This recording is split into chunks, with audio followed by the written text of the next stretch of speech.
Alright, the E chord. Bum, bum, bum. The dreaded E chord. A lot of people have problems with this one, but it's an important chord with the ukulele. Unfortunately, there's no real way around it. So what are we going to do? I'm going to teach you how to play the E chord in about 6 different shapes, okay? So at least this way you can choose which one is more comfortable for you. You have a variety of options, and you can understand how the chord works a little better, and when you can kind of massage it a little bit to be a little easier, okay? So I want you to grab your brain, grab your ukulele, grab your attention span, tenthumbsbro.com. New songs every Saturday, new songs every Wednesday, plus bonus lessons like these when we can, okay? So check it out, learn for free. But let's break this lesson down right now. Follow me on it. Alright, so let's go ahead and look at all the different ways we can make an E, some of their advantages and some of their disadvantages. The first one, the one you're going to see in a lot of ukulele books, the classic, looks like this.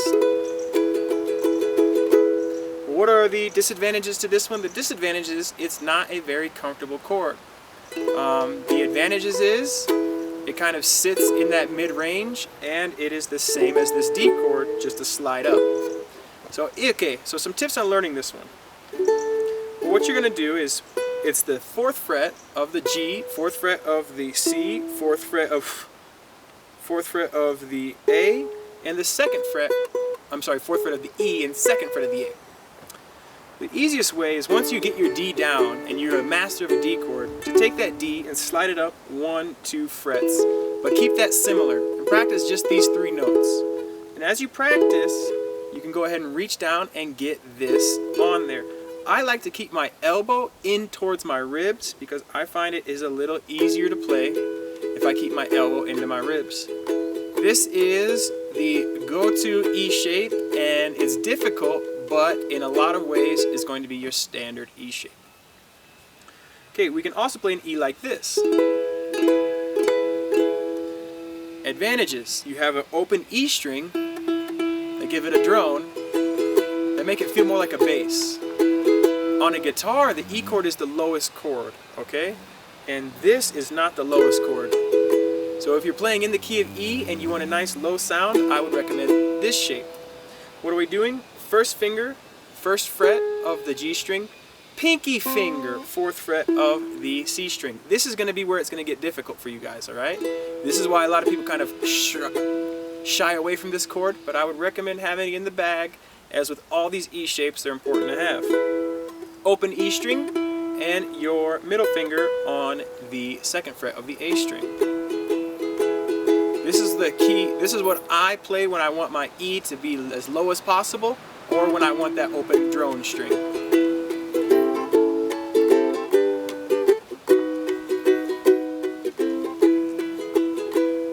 Alright, we also have an E right here.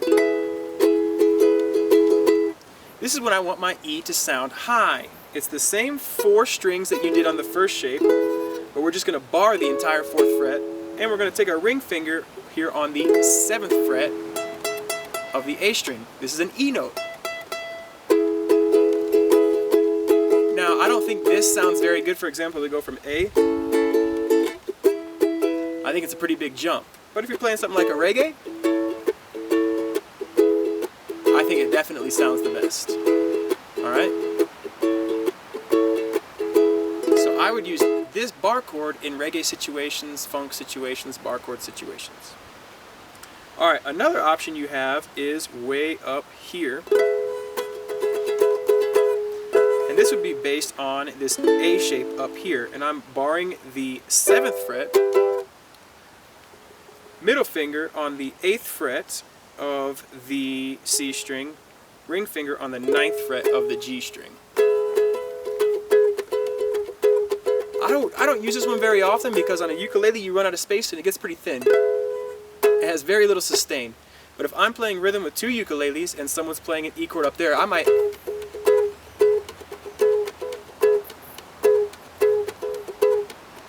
add a little flavor with some stabs. So I'm going to use this E when I want to add E stabs.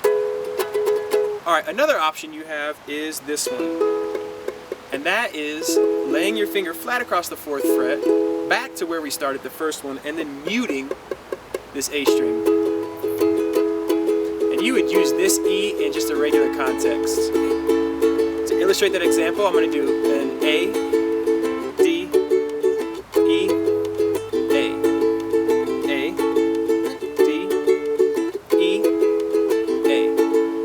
careful not to press them all down, because if you get that in there, then you're actually going to be playing a D minor 7. And we don't want a D minor 7, we want an E major. Alright? Alright, so there are a couple different shapes for your E chord, how I use them, when I use them, and why I use them. Alright? So enjoy those E shapes, and hopefully you get this chord, and hopefully you find one that you're comfortable with, and hopefully eventually you get them all. Okay, TenthumbsPro.com. Check us out. Thumbs up if it helped you, and until next time, ciao, ciao. Alright, that was the E chord. E is for excellent, and now you got it under your fingers. So what I want you to do is keep on practicing, keep on playing it. If it's still difficult for you, make it a point just to practice the E chord. Make it a point just to play it when you can. And I think that a little bit, 5 minutes a day, messing with that, you'll get it in about a week or so. You know, it's different for everybody, but keep sticking with it because it's a really important chord. Okay? Tenthumbspro.com. Check out patreon.com/TenthumbsPro. That's our digital tip jar. For as little as $1 a month, as little as $1 a month, you can help us grow. And what are we doing with that money? We're putting it into 10 Thumbs. We're helping, you're helping us. We're helping spread music around the world. Ukulele is a great thing, and we appreciate your help helping us to spread the love, peace, and happiness that is ukulele around the world. All right, TenthumbsPro.com. A big hug. Thumbs up if it helped you. Take care.